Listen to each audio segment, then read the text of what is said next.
Di akhir masa Utsmaniyah, Sultan Abdul Hamid II menanggung beban berat. Pengaruh Utsmaniyah mulai digerogoti Barat.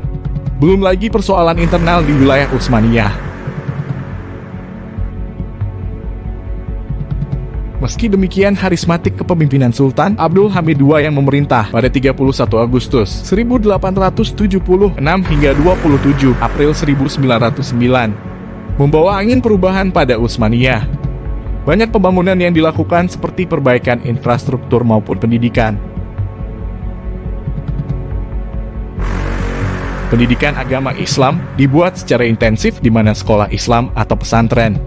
Di pesantren-pesantren Utsmaniyah, pendidikan agama Islam seperti tasawuf, pengamalan Al-Quran, dan ilmu agama Islam lainnya menjadi sebuah kurikulum wajib. Sementara itu, untuk segi pembangunan infrastruktur, salah satunya adalah jalur kereta api Hijaz yang membantu menghubungkan Utsmaniyah dengan wilayah Arab, tepatnya untuk menghubungkan dua kota suci yakni Makkah dan Madinah.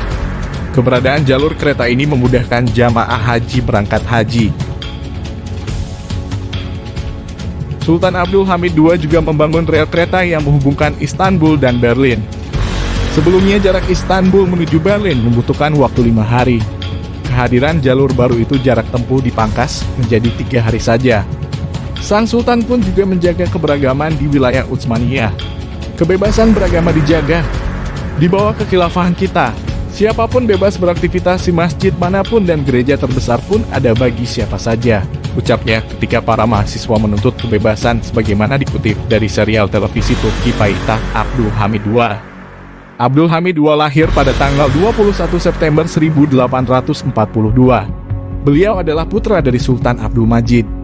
Sejak usia belia, beliau mempelajari banyak ilmu pengetahuan seperti bahasa Arab dan Persia, ilmu sejarah sastra, sekaligus ilmu tasawuf. Beliau dididik secara formal di Istana Topkapi serta bimbingan dari orang-orang terkenal di zamannya.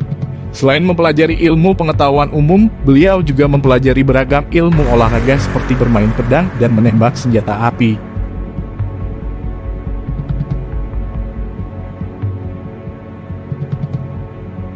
Ketika Abdul Hamid naik tahta Kesultanan Utsmaniyah berada dalam krisis besar. Setelah kematian Ali Pasha pada tahun 1871, konflik antara istana dan Bab-i Ali berkobar. Pada tahun 1875 menyatakan tidak mampu melunasi utangnya dan menyatakan moratorium dengan dekret Muharram. Kekaisaran Rusia memutuskan untuk campur tangan dalam pemberontakan dan revolusi Balkan. Abdul Hamid mendeklarasikan konstitusi Utsmaniyah pertama pada tanggal 23 Desember 1876. Sesuai dengan komitmennya pada Midhat Pasha. Parlemen yang terdiri dari Majelis I Mebusan dan Majelis I Ayan diresmikan pada 19 Maret 1877.